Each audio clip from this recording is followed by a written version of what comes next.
Good morning, caterpillars. I've come inside today to read the next part of the story because, to be honest with you, I was getting a little bit soggy at the allotment. So I'm going to start the story at the beginning and then read on a little bit more, and then I'll stop there. Okay, so let's have a recap of what we've read so far. One day I was in Gran's garden.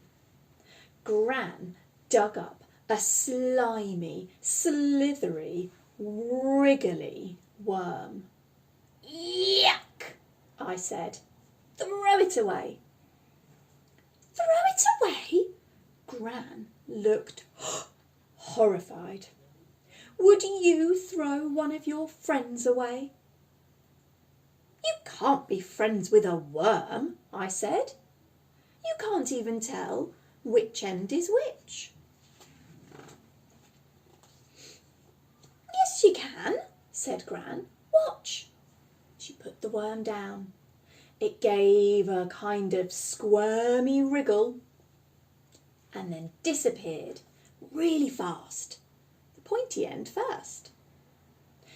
As the rounded end vanished, Gran said, "There goes its tail." I bent down to have a look. I couldn't see it, but it had left a little tunnel. "Where's it gone?" I asked. "Home," said Gran. "It's an earthworm. Worms live in the earth." And there's the picture that you would have had a look at yesterday with your grown-ups.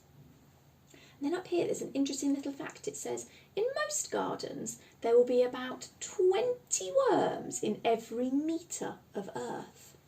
Oh, that's a lot of worms. New page. Does it eat earth too?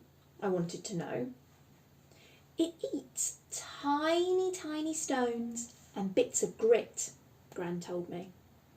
But worms eat other things too. They like rotting leaves and flowers and fruit and dead insects. They especially like eating at night when it's cold. And some of these worms have got speech bubbles coming out of their mouths. This one says, mouldy. This one says here, grit is good for you. There's a button right down here, and this worm is saying, yuck, I can't eat this. The stones and grit help to grind everything up in the worm's stomach, and then the worm poos it back out. Up here it says, worms come above the ground to find things they can eat. Nice and rotten, just how I like it, says this worm. And then they pull their food back down as they wriggle into the earth again. This worm's being a little bit sleepy, just snoring. Turn the page and I'll wake him up.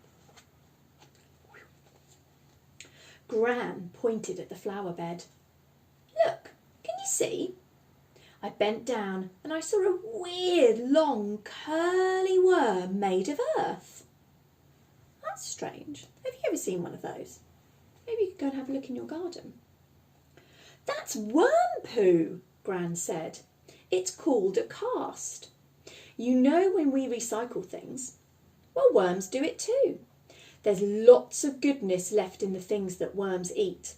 And when the goodness comes out as poo again, it helps the plants to grow big and strong. Ah, interesting.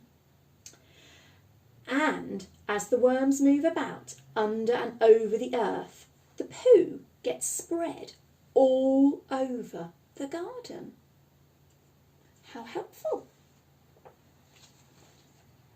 That's why worms are my friends. Gran gave the thumbs up. It's not just their poo that's good for the plants.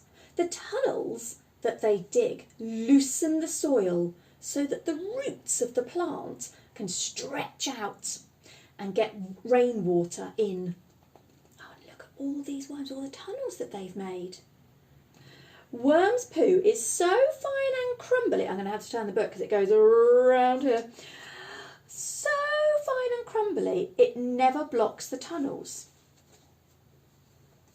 This worm is saying wriggle, wriggle, wriggle. Worms can wriggle backwards and forwards. Oh, I didn't know that about worms. And some people call worms underground farmers. I can see why, actually. Just before I finish today, I'm going to show you the title of this book. And thinking about what we've read so far, think whether you agree or disagree. Let's have a look. I wonder what it might be called. Maybe it's a book called All the Animals on the Farm. No? The Day I Went to Space? No, surely not. Let's have a look. It's called Yucky Worms.